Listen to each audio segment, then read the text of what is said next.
It was a late night last night. I paid the taxi and stumbled back into the apartment, trying to be quiet and managing to bang into damn near everything. Cringing at everything I knocked over, I groped my way through the dark into the bedroom. It must have been 2, maybe 3 in the morning by this point. Bar was closed, that was for sure. I stripped to my boxers and tried to crawl into bed as stealthily as I could. My girlfriend definitely would be pissed off at me getting home at this ungodly hour, but she didn't stir, the blanket rising and falling slowly with her resting breaths. I slunk down under the pillow, eyes droopy and breath heavy. I was nearly passed out before I'd even touched the cool silky sheets. I could feel the room spinning away into a dream when my phone began vibrating. I groggily rolled to the side of the bed, reaching for the rumbling hums. I looked at the screen. It was my girlfriend's number. She must have left it at a friend's house and they were trying to call my phone to let me know. I answered it. "Hello?" I slurred. "Hey babe, I just got home. Could you help me bring in the laundry?" What? That was my girlfriend's voice. But I snapped my head to the huddled body lying next to me. My mind spewed infinite scenarios of what unimaginable horror awaited me under those sheets. My stomach in my throat, eyes wide with terror. I grabbed a handful of the blanket and snatched it away from what it covered. She moaned into consciousness and stared at me, confused. I shined my phone in her face to see if she was some kind of sunken-eyed specter. No, she looked really pissed off. She saw my eyes wide and mouth open, stupidly. "You stupid drunken asshole! Go to sleep!" She seethed and smacked me with the pillow. She kicked my side a few times, grumbled some obscenities, and flipped over toward the wall. Yep, definitely my girlfriend. I must have hung up the phone because it began vibrating again in my hand. I jumped a bit, my nerves still a bit frayed. It was her number again. I answered it and she spoke again. "Hey babe, I just got home. Could you help me bring in the..." I hung up right away. It sounded exactly like her, but she was asleep right next to me. Her basket of clean clothes was in the corner, filled with the folded things she hadn't put away today. I remember her bringing it home earlier because she had called me this afternoon and I begrudgingly dragged it all upstairs for her. I crawled over to the window and with 2 fingers separated the blinds so I could peer through. I scanned the lot for her car and I saw it nearly directly below our bedroom. It was weird. It looked like she was in the car, but the longer I watched, the more it sank in that there was something very, very off. Her neck seemed too long, her shoulders were much too narrow, and her head too thin. Her face began to twist to the side. All the while, a toothy grin stretched wider and wider until it was touching both of her ears. Her large, shadowed eyes staring straight forward into the steering wheel, until suddenly her face snapped upwards, her black eyes wide and staring hungrily into my window. Her mouth began to open into an impossibly cavernous grin. She raised a gangly hand to her head. My phone began to vibrate once more. I had been staring in shock and complete disbelief of what I was experiencing. The light buzzing in my hand jolted me back to reality. All the air left my lungs. I collapsed next to my girlfriend and shook her awake. Still in her tired stupor, I shook her harder, grabbed her by the arm, and pulled her to the window. "Babe," I whispered, nearly in tears. Look inside your windshield." She looked around for her car, and then she saw it. "John, what the..." She began to speak, looking very worried. In a split second, it changed to a twisted grimace of pure terror, suddenly bursting into a shrieking, hysterical sobbing.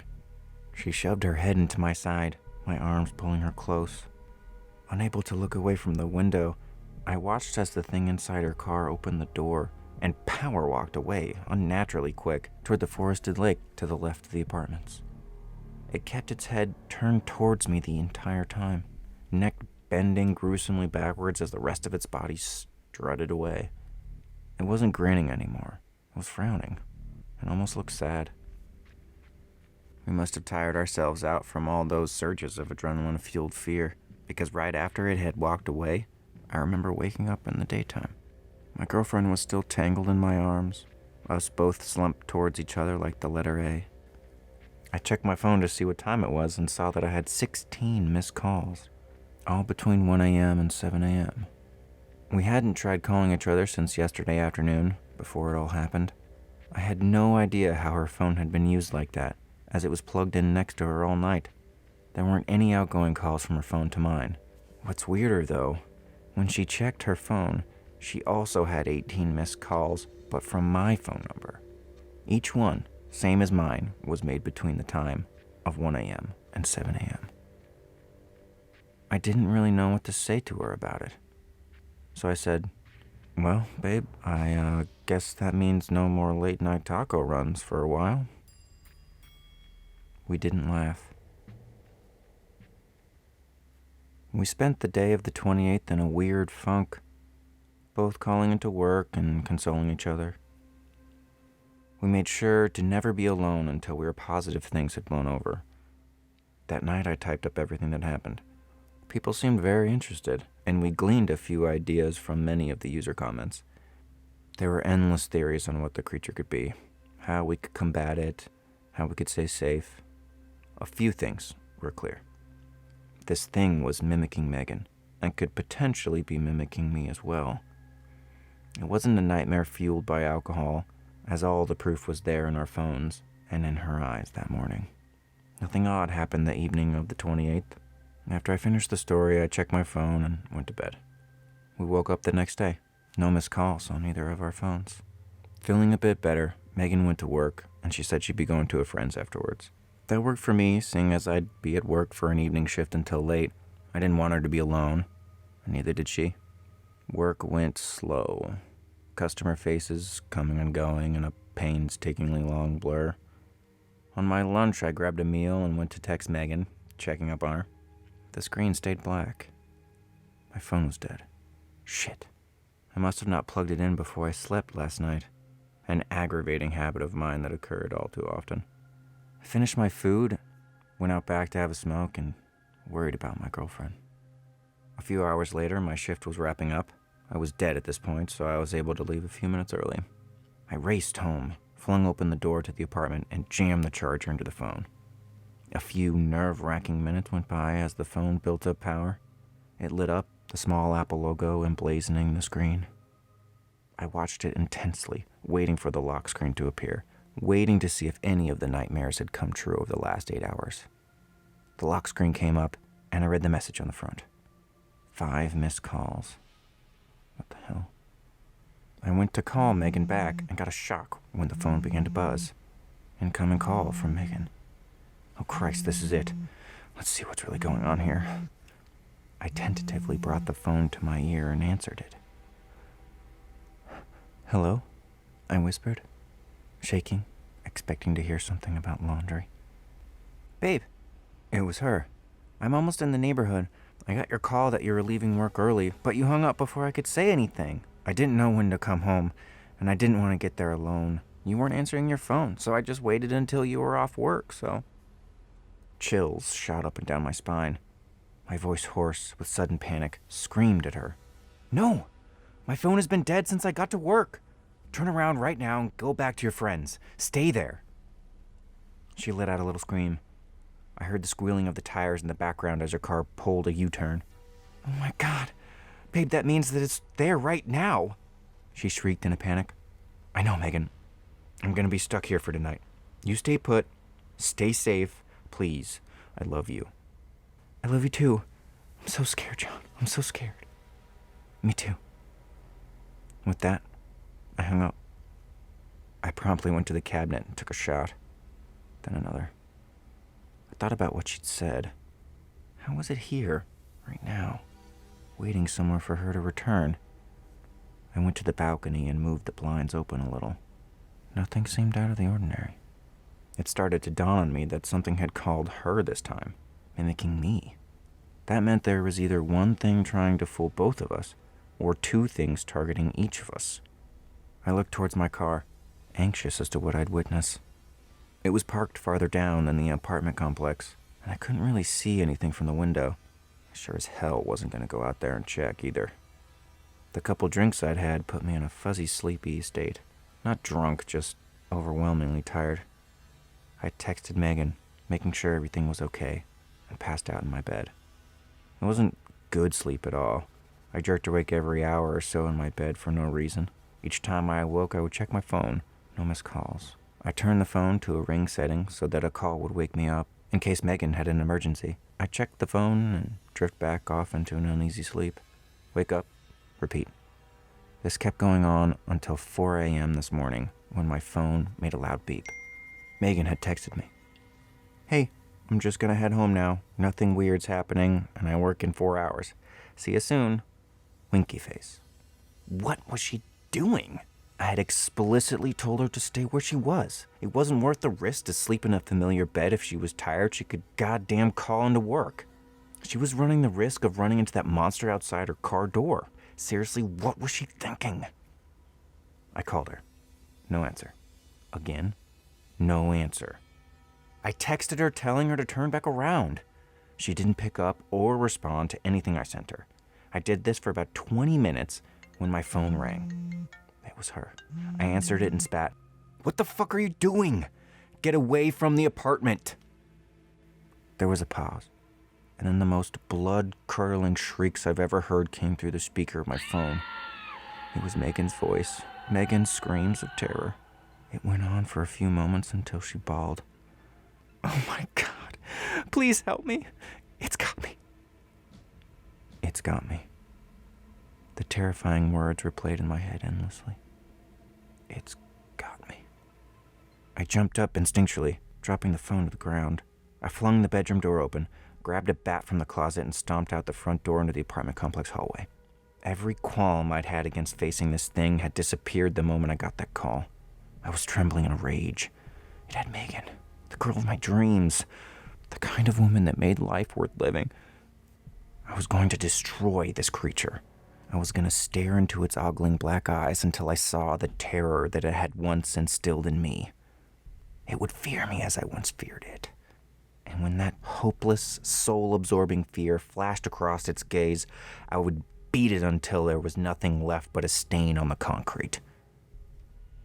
I walked out of the apartment into the cool night air. The wind was calm. Everything was still.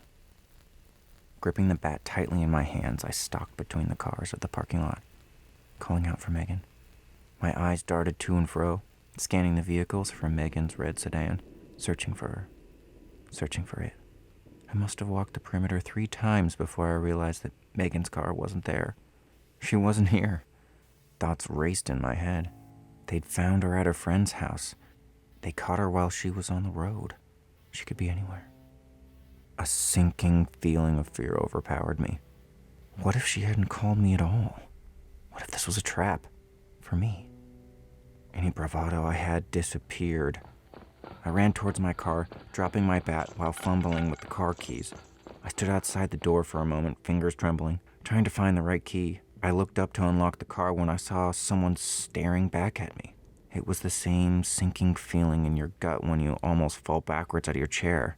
That sudden jolt in your consciousness. My first thought was that it had gotten into my car and was waiting for me. I did a double take and looked at the person. My fear subsided a bit when I realized it was Megan. She must have gotten into my car to escape whatever was after her. Her face was normal, her green eyes, the narrow chin. It was really her. I yanked open the door and told her to hop into the passenger seat, but she didn't budge. She looked at me and smiled. Something fell off again. She opened her mouth and spoke to me. I'm so scared, Jon. I love you too. I just waited until you were off work. Each sentence she spoke was disjointed, the inflection varying widely from each punctuated phrase. One of fear, one of anxiety, one normal. Her lips didn't match the words coming out. I stepped back to the end of the car, horrified by the obvious. This wasn't Megan. I'd been duped. Its trick had worked. It cut me. A long, thin leg emerged from the open door as it pulled itself from the seat. Each limb was contorted, lanky, and stretched. It stood up a foot taller than me. It continued to smile as it began screeching those same panic words that I had heard from the phone. the same shrieks of exasperated fear that my girlfriend had made minutes ago. Its lips, moving at their own pace, continued to scream at a disjointed speed. Megan's face, watching me, plastered onto an unfamiliar monster. I hadn't moved that whole time. There just aren't the right kind of words to explain what ran through my head. It was empty, blank, devoid of analysis. I just watched, unable to function as she towered over me. It took a step forward at the same frightening, unnatural speed as days prior. That moment jolted me back to my senses. In half a second, she stood 6 inches away from me, her neck craned over my head, staring directly downwards into my eyes. I didn't scream. I couldn't. I stumbled backwards, turned tail, and sprinted faster than I ever have before in my entire life. As I ran towards the apartment door, I heard nothing behind me except those painful screams. No footsteps, no panting, no sounds that would indicate a speedy chase. That run felt like forever, my feet clomping loudly, punctuated by the shrieks. On the last stretch, I stupidly turned my neck around to catch an eye of what was behind me. It was right fucking there. That was when screams began pouring out my throat. I screamed wildly, uncontrollably loud. Each sprinting step I took, it took 5 small, shuffling steps to match. It moved like a cassette tape on fast forward, each moment a blur, each stride a jittery shake. Its footsteps made no sound. It didn't breathe. It was unnaturally silent except for the screams from its chattering lips.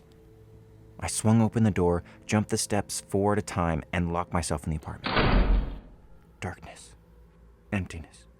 Maniacal screeching behind the 4 inches of wood between my apartment and the hallway. I looked through the peephole and almost threw up. On the other side, a big green eyeball was staring back in. It had followed me up. It was outside my apartment. I went in my room and cried for the rest of the night, gasping sobs escaping at each tiny thump I heard. There were no calls on my phone, no texts, nothing. I sat against the wall, knees tucked up under my neck, shaking. I stared at the phone until the night took me to sleep. That was last night, or very early this morning, I guess. I woke screaming to the sun filtering through my window. I stumbled to the bathroom and opened it. Nothing. The closet, nothing. I checked every nook, every hiding spot I knew existed in the apartment. Nothing, nothing, nothing. I crept to the front door, shivering as I raised an eye to the peephole. Nothing. I swung open the blinds to the balcony and stepped outside.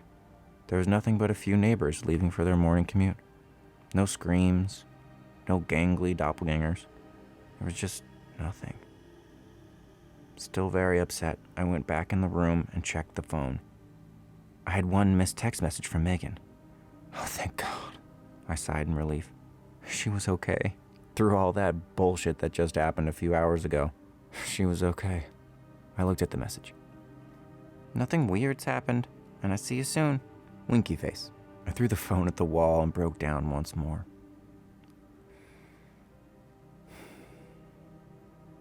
At the time of writing this last sentence, which is 7:38 p.m., she still hasn't come home. That is what worries me the most.